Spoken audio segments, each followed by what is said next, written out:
Di sebuah desa terpencil, ada dua warung makan yang terkenal, warung Bu Sumi dan warung Pak Wiryo. Keduanya dulunya bersahabat, namun belakangan persaingan menjadi semakin tajam.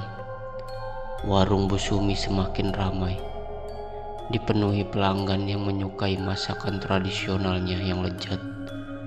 Sementara itu, warung Pak Wiryo perlahan-lahan kehilangan pengunjung. Pak Wiryo yang sudah lama menahan rasa iri tidak tahan lagi melihat kesuksesan Bu Sumi. Di bawah pengaruh amarah, dia mengunjungi seorang dukun terkenal di desa sebelah yang dikenal dengan kemampuannya dalam ilmu hitam. Dengan hati yang penuh kebencian, Pak Wiryo memutuskan untuk menghancurkan keluarga Bu Sumi melalui santet. Dukun itu memperingatkannya bahwa ilmu hitam tidak memiliki harga yang harus dibayar. Krop-krop.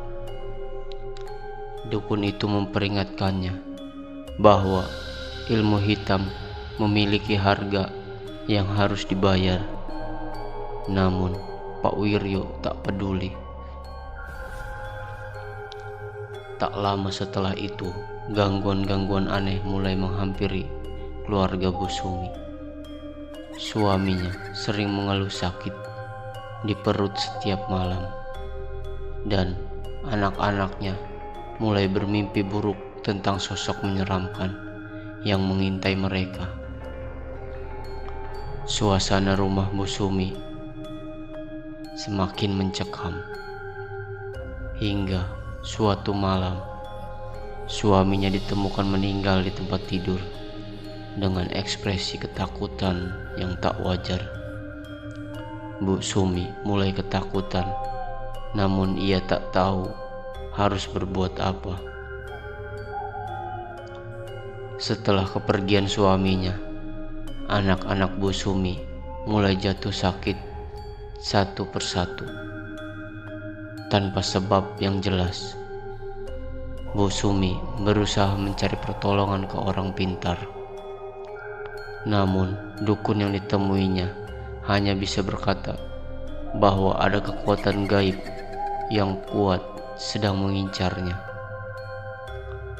Bu Sumi hanya bisa berdoa agar keluarganya selamat, tetapi ketakutan tak kunjung hilang. Pada akhirnya, seluruh keluarganya meninggal secara misterius. Bu Sumi kini hidup sendirian, kehilangan semangat dan hidup dalam ketakutan.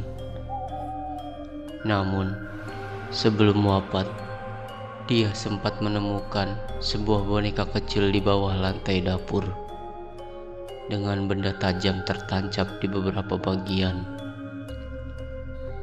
Dia mulai menyadari bahwa seseorang telah mengirim santet untuk menghancurkan keluarganya. Namun sayangnya, semuanya sudah terlambat. Beberapa waktu setelah kematian keluarganya, Pak Wiryo berpikir bahwa usahanya telah berhasil. Warungnya mulai ramai kembali dan ia merasa telah menang. Namun, malam demi malam, hal-hal ganjil mulai terjadi di warungnya.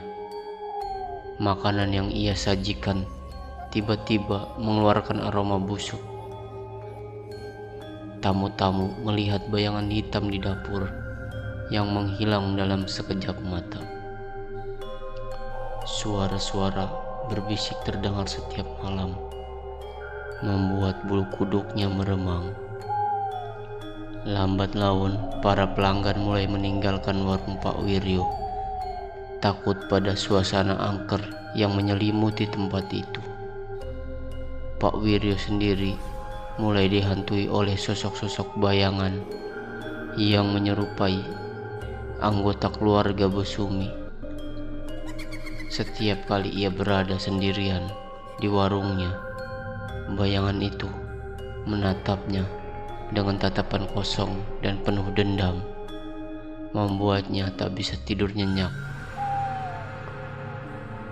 Di malam yang penuh ketakutan, Pak Wiryo terdengar berteriak-teriak dari dalam warungnya.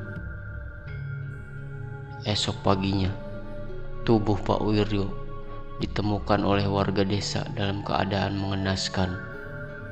Wajahnya membeku dalam ekspresi ketakutan. Matanya membelalak seakan menyaksikan sesuatu yang sangat mengerikan sebelum ia meregang nyawa. Sejak saat itu, warung Pak Wiryo terbengkalai dan menjadi tempat yang ditakuti. Warga desa percaya bahwa arwah keluarga Bu Sumi telah mendapatkan keadilan dengan mengutuk Pak Wiryo. Desa itu pun kini memiliki kisah baru yang menyeramkan tentang kutukan bagi siapa saja yang berani menggunakan ilmu hitam untuk tujuan jahat.